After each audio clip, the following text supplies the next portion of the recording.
خواړه داسې څه نه دي چې د خلکو به یې په اړه څه اندېښنه لرله. زه هیڅ زیرمه او سپما نه لرم. نه، دوی پیسې نه راکوي. دوی وایي کړاو دلته خورا ډیر دی، له ولکې په وتو دی. که حالت همداسې روان وي له لوږې به ومرو. دا وبا له هر چا سره برابر چلند نه کوي. کله چې څوک په ورځني معاش ژوند کوي نو چې بیکاره شو په دې مانا چې د خوړو پیسې به نه لري. د دوی نړۍ یې تر پښو لاندې په نړېدو ده.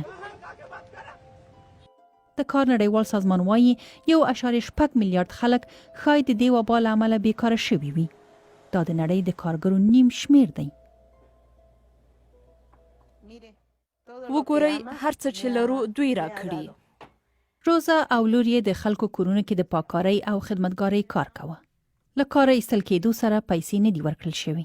اوس دوی په غونډو کړو خوړو پایي. موږ د ټولنې ښکته پوړ لاسنیوي ته اړتیا لرو. موږ پوهیږو څنګه کار وکړو او څنګه روزي وګټو. خو اوس څنګه؟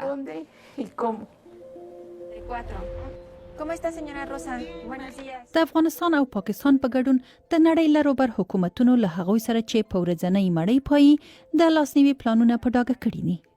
خو مرستې ځینو ته په چټکۍ او سملاسي ډول نه رسیږي او د دې تشې د ډکولو لپاره تل د خوړو زیرمې نه وي. څومره به بیکاره ناست وم. کورنۍ کې مې یوازینی روزي ګټونکی یم. هیڅ سپما او زیرمه نه لرم. نو اوس باید ژوندي پاتې کېدو لپاره لا سخت کار وکړم. دا ښایي د ښاربندیزو لارښوونو ته د درناوي یا هم د ژوندي پاتې کېدو ترمنځ د لارې غوراوی وي.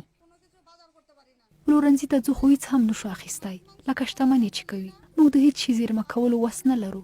موږ د کبانو او غوښې پیرلو انسوچ هم نشو کولی. که د حالت همداسې روان وي له لوږې به ومرو. موږ ترهېدلي یو.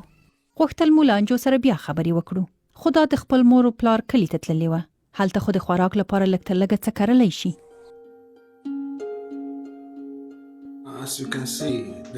لکه چې ګورئ پخلنځي کې هیڅ هم نه دی پاتې. کور کې د خوراک لپاره هیڅ نه دی پاتې. کور کې هیڅ خواړه هم نه دي زیرمه شوي. هر ځای تش دی. لوښو ته ګورئ تش دي. دی هیڅ پیسې نه لري، هیڅ خواړه نه لري، ځان، کورنۍ او د لور لپاره هیڅ نه لري.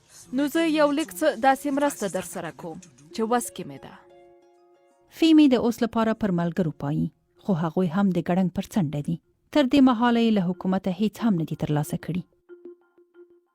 د ښاربندیز تدبیرونو له امله ځایي بازار ته د پریسانا لپاره لارې بندې شوي دي او د څه زیرمه کول ورته کوم غوراوی نه دی. هیڅ کله له دې عمله کومې ستونزې سره نه وو مخامخ شوي چې یخچال مو نه لاره. ځکه هره ورځ مو تازه سابه راوړل. هغوی چې یخچال لري ډېر خواړه پیرلی او زیرمه کولی شي. زموږ لپاره سابه ډېر ژر خرابېږي. داسې حال کې چې د ښاربندیز حالت لا په غځېدو دی، بله ستونزه یې دا ده چې څنګه به یوه سرپناه او استوګنځی ولرلی شي. ها بله ورځ مو کرایه ورکړه.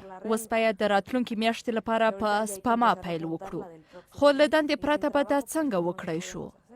هیڅ لاره نشته، کار نشته.